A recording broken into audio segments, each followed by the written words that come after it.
Hello, suppose a scientist wants to study your brain. No, not like that.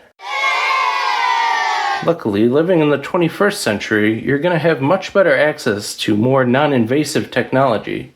What they'll probably do is stick your head into one of these high-tech donuts and then give you some kind of task that they're studying, like, okay, click this button every time a red triangle is on the left side of the screen. If all goes well, the scientists might publish a paper, and then that paper will get picked up by some tabloid using those magic words, "a new study suggests," and then that gets posted to Reddit, and then that gets posted to TikTok.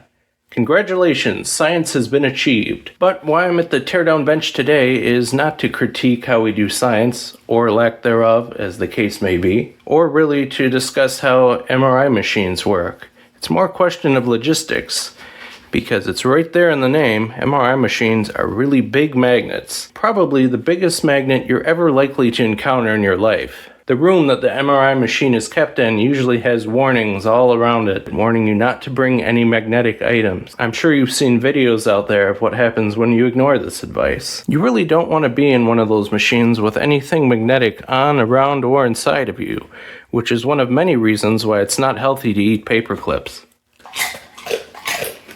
And even though some non-ferromagnetic metals like aluminum or dental fillings are so loud in the MRI machine, another thing you really don't want is any kind of electromagnetic interference.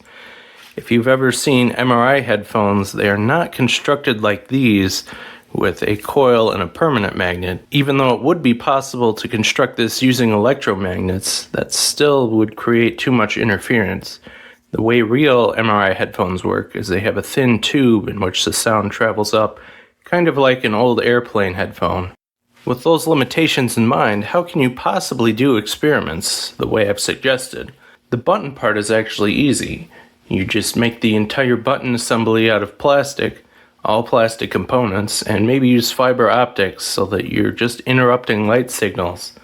The channel Applied Science has a good overview of that. And I already covered the pneumatic headphones, but what about the screen part of it? I mean, you can't just slap on a pair of VR goggles. One thing I thought of was maybe you could just take a regular old projector and project it onto some kind of non-magnetic screen. And that is where this comes in. This is a projector specifically for that purpose. Yeah, you never know what the hospital surplus store will turn up, but let's have a look around it. Alright, regular IAC power input. We have fiber optic, which I do not have the cable for, so we probably won't be powering this on. Various warning signs. Must be kept away from the magnet board, contains ferromagnetic components, and may become a projectile. I'm sure they went to as much effort as they could to get most of the ferromagnetic components out of this, but yeah, probably not all of them. I think this was designed to be bolted to a stand of some kind. That's probably what... Well, I mean, there's bolts here. I'm not... Or you just strapped it down. I really don't know. Then we have some various filters filled with various dirt. Little screen on there. I'm sure that's for RF purposes. This is interesting too, where it says remote control power. This unit was actually controlled with what looks like a regular old projector remote. And of course, what does a regular remote take? Regular batteries, which of course are magnetic. So they actually got rid of the batteries and made a little cable that plugs into here. So this is a power output just to run the remote. I think the remote was probably supposed to go here. I don't have it. And when you were using the remote, you shine it into this little porthole here. And that's truly a massive lens.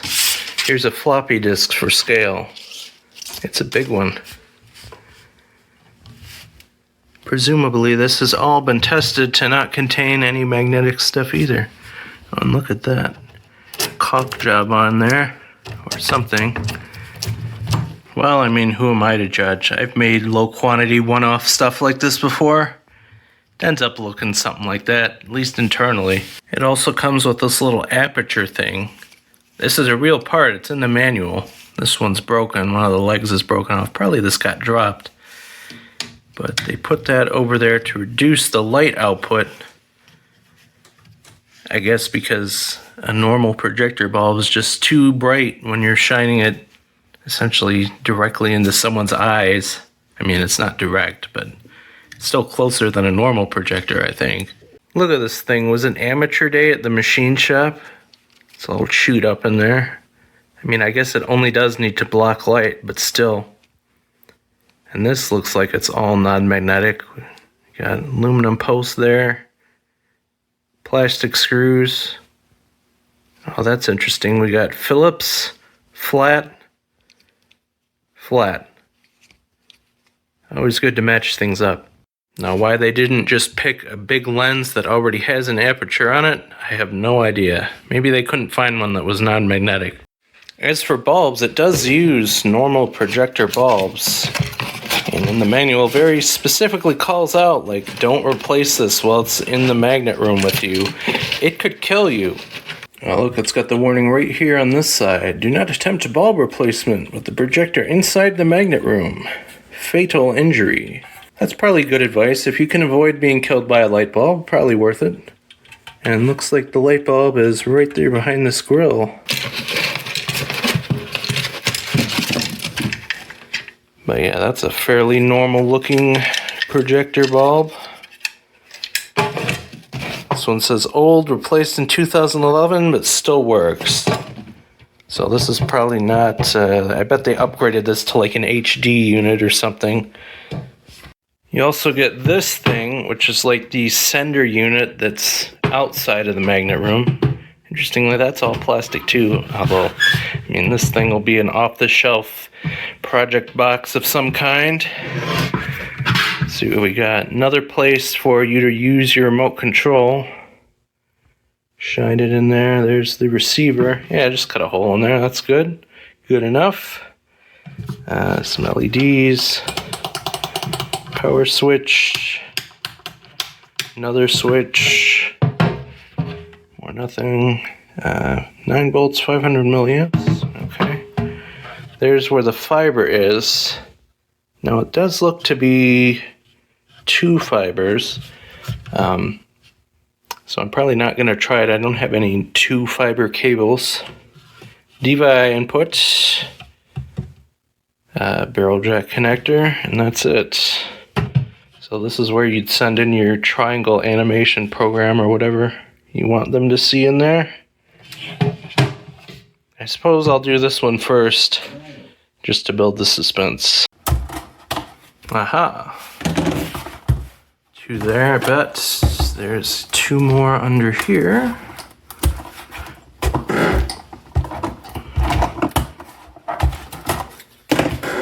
Alright, screwdriver.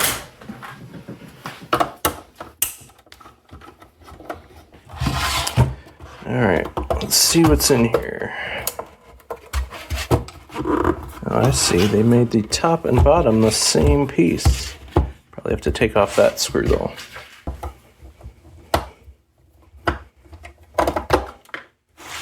Probably this one too.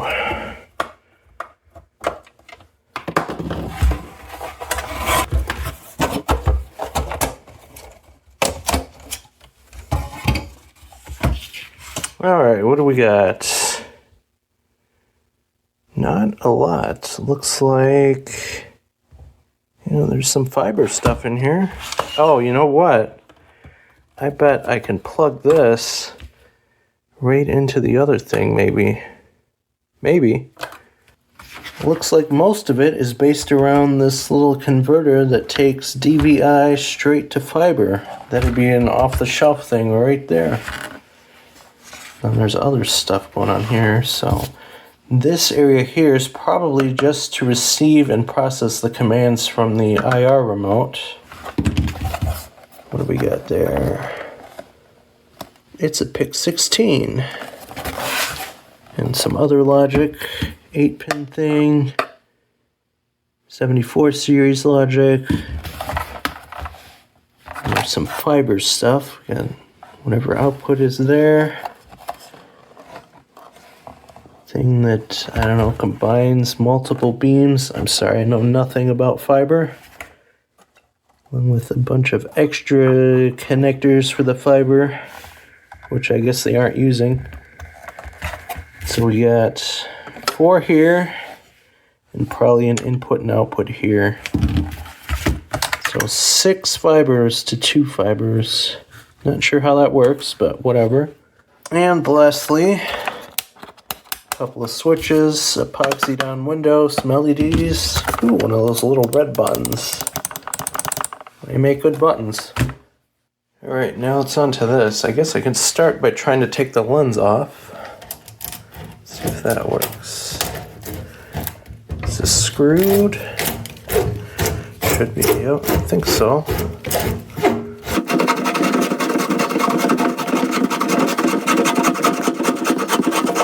Certainly went with the lot of threads option. I've been there before.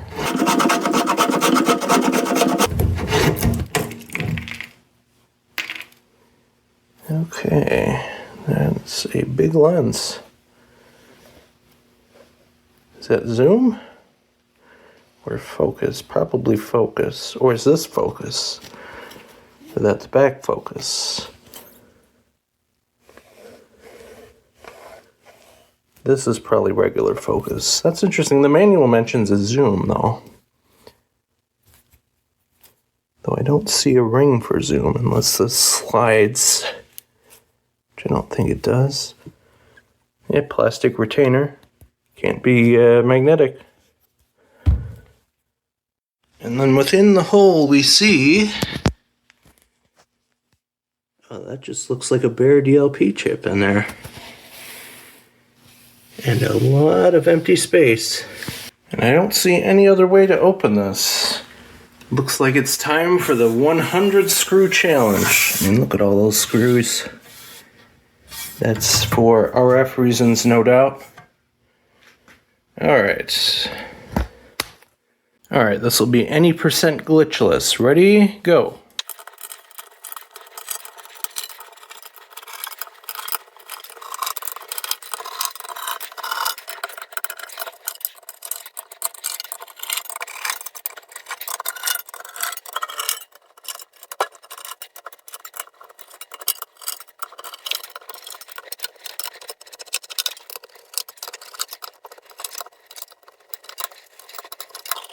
Time.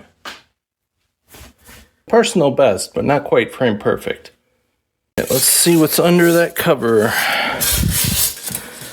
I wonder if they just did take like a regular old projector. Oops, I dropped a screw.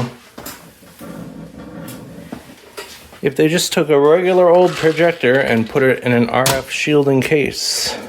Let's find out. Yep, that's exactly what they did.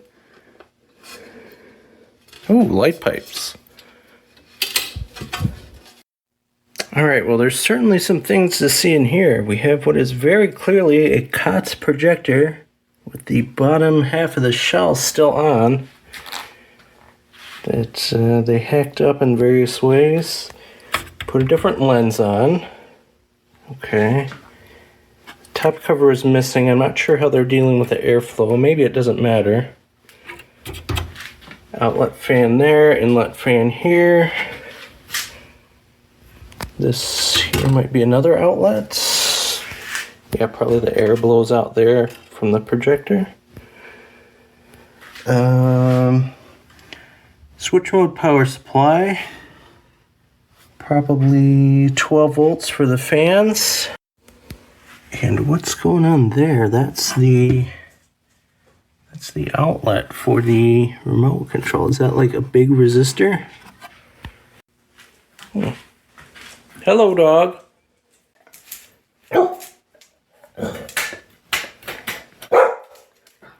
And it's all inside a quite nice aluminum enclosure.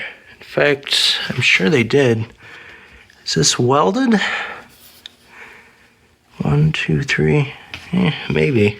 We got a simply massive RF filter on the power supply input there. Biggest one of those I've seen. And yeah, there's the other half of that transmitter one that was in the other box. And looks like the other half of that custom board they did. And we got a little chunk of plastic to go right over the existing LEDs on this projector to bring the status light out through these light pipes. There we are, the light pipe holder. Yeah, nowadays this whole thing would probably be 3D printed.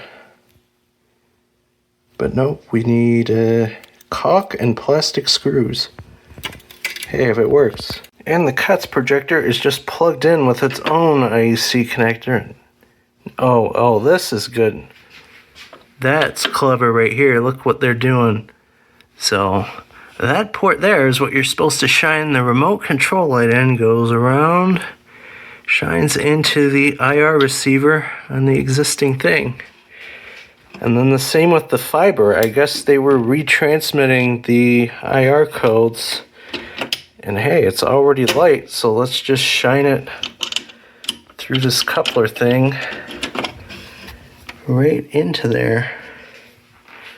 Alright, so what are they doing with this then? Because this has one connector, the other one had two. Let's see what's on this thing again. So if the black was for the IR signals to be transmitted out, the yellow is for receive. What are they receiving? Is it just these three lights? We need power, status, and lamp. So then this whole custom board is just to send, see, that's this black one. I bet this just has these same three status lights. And they're like, oh, we need those over in the control room. But hey, they got it. And then they transmit the IR stuff, and that comes out as just light. That's pretty clever. And of course, that's an old projector. We got, let's see, composite video, S-video, components, VGA, DVI. I guess because this is just a regular projector, I'll try taking that out next. Lots of screws, and all different kinds of glue. We got like super glue caulk. I know, is that expanding foam, polyurethane?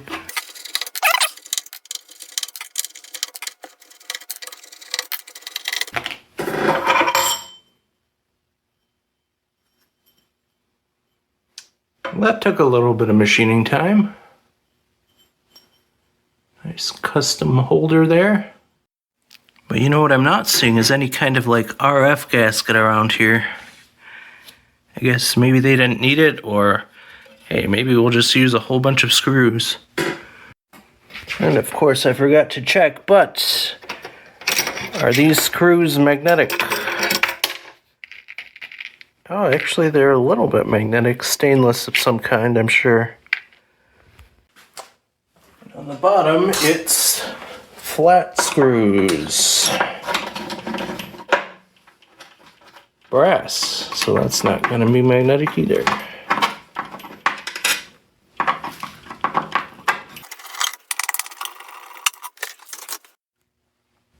I'll probably have to unplug some of this stuff.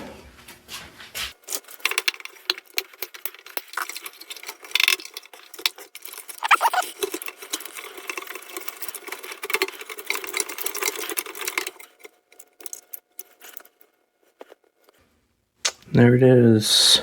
Digital graphics interface. 1, 2, 3, and 4. Probably colors and sync. I don't know how that works. I think I've got a good guess at the resolution though. And now to remove the $1,000 projector from the $10,000 housing.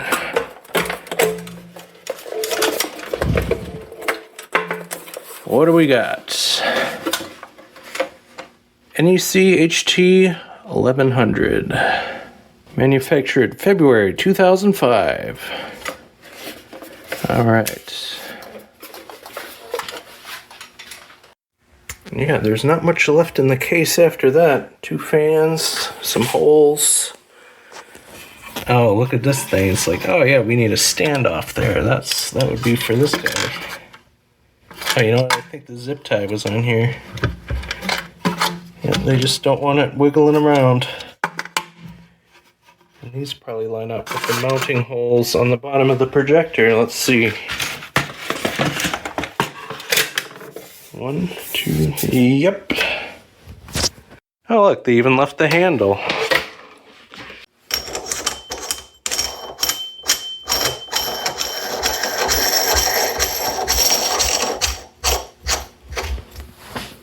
Contact. Okay, nothing happened. I bet I need to push the power button. Which are hopefully still there. What do we got? Left, right, down, cancel, enter, menu, source, alignment. Where's the power button? Auto power, there it is.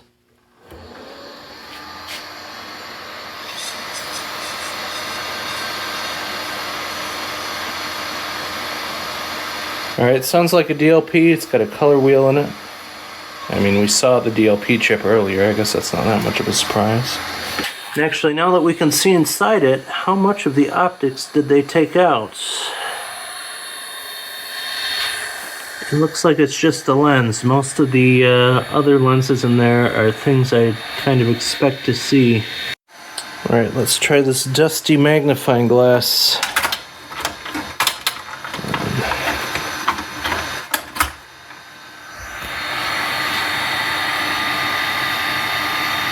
Ah, yes, blue. Let's try the real lens.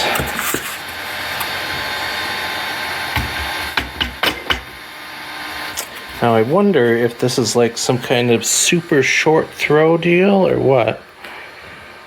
I mean, that does seem like a pretty small spot. Or did they make it so that it like travels a long way? So that way this thing could be far away from the magnet. Well, it kind of looks like that's exactly what they did. So this is like a really long throw lens. Hold on, my vice handle's in the way. Yeah, that's better. Still just blue though, but in focus. I got a suitable laptop. We're gonna go with Windows 2000 today. Let's just see, did they do anything weird with like the fans? No, air's still coming out. So the hot air comes out from here, so there was probably a vent like here and here on the side. Seems to be cooling all right though. There's nothing missing with the shroud that they would have had on there, so that's okay. Nothing on that screen. Probably have to do this. I don't know if that did anything. Maybe I have to change the source. Let's see, auto, status. I just saw there it is, source. Okay, well that's something. I can't see it because it's too far away. Okay, I can't see what that says. This video, it's backwards. So I wonder if you were supposed to use a mirror, or maybe you were just expected to mirror your input. Or maybe it's just set up wrong, I don't know. It says SVU computer. That seems promising. Right there, well that's kind of in focus. I mean, it is hard to focus when the only thing holding the lens is a styrofoam block. Alright, there we go. It's better.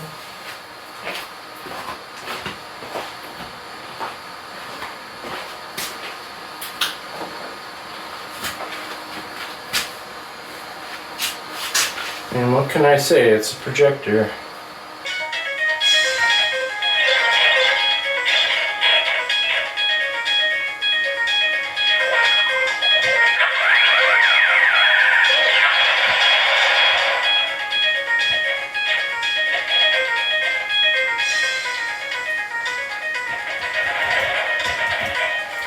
Shutting it down now.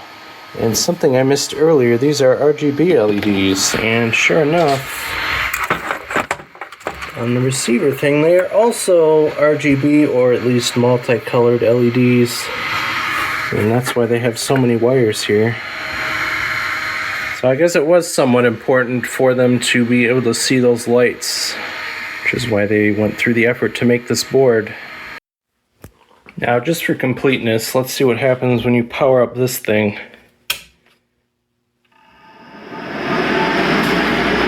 It's fans. Loud fans, but I mean, the MRI machines are loud anyway.